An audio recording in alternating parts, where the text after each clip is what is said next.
So this project started about 2 years ago. I was in Barcelona during the summer and I came across these guys busking on the side of the street. I'd never seen an instrument like this before. These are called a hang. A hang drum was invented by two guys in Switzerland, I believe, sometime around 2000. Those drums are really rare and really hard to get your hands on and cost a couple of €1,000 a piece. So coincidentally enough, I walked into a music shop about 2 days later and they had one of these. They also had another type of drum called a happy drum, which is a tank drum. And I have seen these a couple of times in the years since, but I was never really happy with the sound. The first time I got to see one, it was out of tune, it didn't have a nice clear ring to it, and they just seemed like the cheap knockoff alternative of the hand pan. So they kind of went out of my head. Until recently, when I was in a great music shop in Dublin, and they had one that sounded quite nice. So in looking at it, I realised that there's not an awful lot to these. With a quick bit of internet research, I found that these are known as tank drums, and people make them out of propane tanks or gas cylinders. And fortunately, in my random pile of crap I have kicking about out the back of the house, I have several cylinders which I've cracked open and filled full of water ready to be used for a project.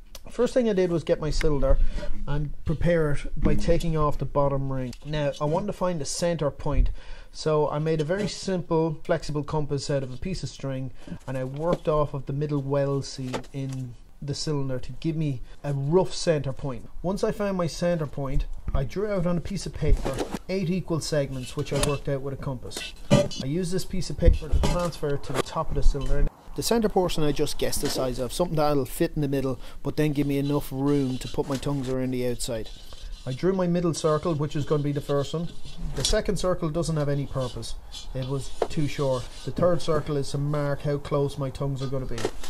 I decided to have all my tongues facing inwards just to give a more symmetrical appearance. Now, the sound of these tongues are made by the different sizes, so they're going to vibrate at different rates, just the same way as if you twang a ruler on the edge of a table and make it shorter, it'll make a higher pitch sound than a lower pitch sound if it's further out, or if it is more material to vibrate up and down. Once I have them marked out in pencil, I go back around with a marker and mark them in. I take my large compass and I mark a line around the tank, and this will be half the depth of my final drum. I then took my bendable ruler again and marked lines down, but this didn't work too clearly, so I went back around with some masking tape and spray painted the lines in.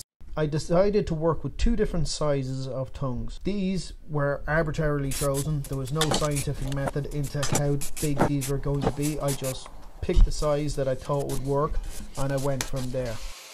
I worked off of 2 sizes of tongues, 4 big and 4 small. The different lengths of the cuts in these will determine the note.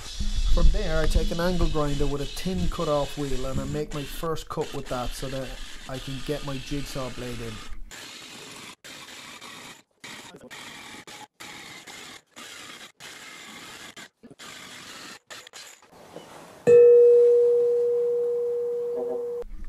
Now, as it turned out, the radius of the circle was a bit tight for the jigsaw blade, so I went back and filed it down on my belt sander just to make it easier to get around the radius of the circle. So in starting this, I had no idea what size these needed to be or what pitch they were going to come out at, but I did know the scale that I was going to make, or the notes that I was going to make on this. So I started by making my first one, seeing how it turned out, and then I made one of the smaller ones beside it and compared the 2 sounds. So then from those 2 I placed those into the scale that I wanted to make. Now this isn't as hard as it sounds, it was just a process of trial and error. I had previously figured out what scale I wanted to work with. Now in order to do this, I happen to have a Claire. Claire is a musical genius and knows all of how these things kind of works due to her masters in classical performance and her lifelong passion for music. So if you don't happen to have a Claire, I'd recommend you get one because they come in very handy for a process like this. Once I cut in the tongue, I used a tuning app I got on my phone and it brought me to where I had a sound that was within the range that I wanted it to be.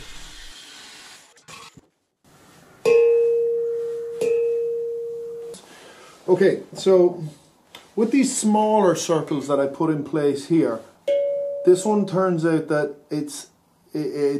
I should have made them a little bit smaller. I should have made them just a touch smaller. So on these other ones, I've simply just drawn a line on the inside here, taken off maybe, what's that, 3-4 mil, and I'm just going to work to that line. That will give me more space to come down, so hopefully it'll make it easier to make the higher pitch notes. I knew that taking the paint off of these was going to change the resonance slightly, so I figured because they were going to be lighter, it would make them slightly more high pitched, and that turned out to be the case. Once I had my first couple marked, I understood from there where I had to go with the rest of the notes that I wanted to do. I went back in with my angle grinder, cut in the starting slot on all the large ones, and then went around with my jigsaw, cut them to shape, and then began testing them for sound. Now at this point I'm not tuning it, I'm just getting them in the ballpark of where I wanted them to be. Once I had all the notes cut in, I took a ratchet strap, wrapped it around, and I used this as a flexible ruler just to mark my line and cut it off with a reciprocating saw. I did this for the other end as well. At this point I will say, cutting into a gas cylinder is a dangerous procedure. Even if you have it open, there can be residual oils or gases left on the inside that with a spark could explode. So don't do this at home, don't try this. Find a cylinder that's already open, go to your local scrap merchants, you might be able to get one there, or buy one of the cylinders that's empty and open. If you're doing this at home, you enter into this at your own risk, as I do myself.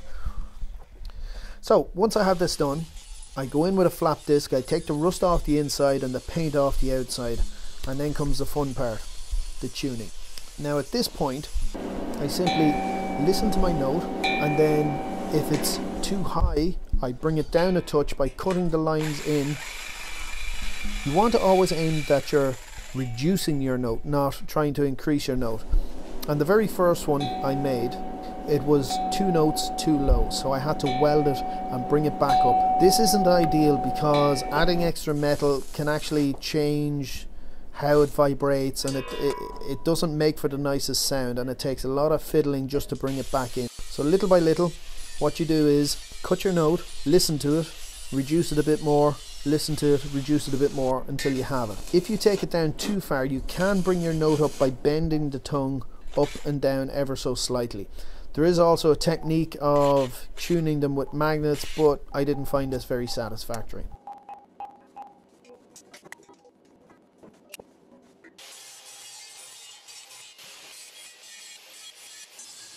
Once it was all tuned, I clean off the bottom section and cut it out as well, and then I tack weld it all in place.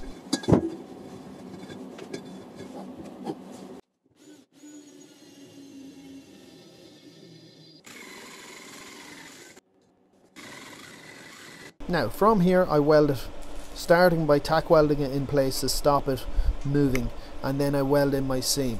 Now about here is where I wish I'd paid a bit more attention when I was cutting it in half to give myself a nicer line, because there was a few gaps that had to be filled in with weld and it didn't leave the nicest weld line.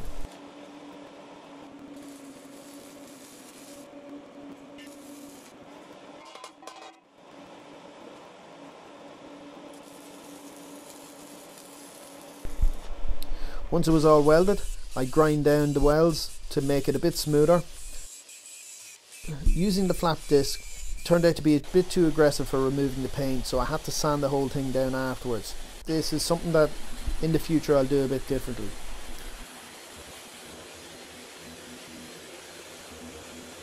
Once all the sanding was done, I give it a quick wipe over with some acetone just to take off any grease that might stop the paint from sticking.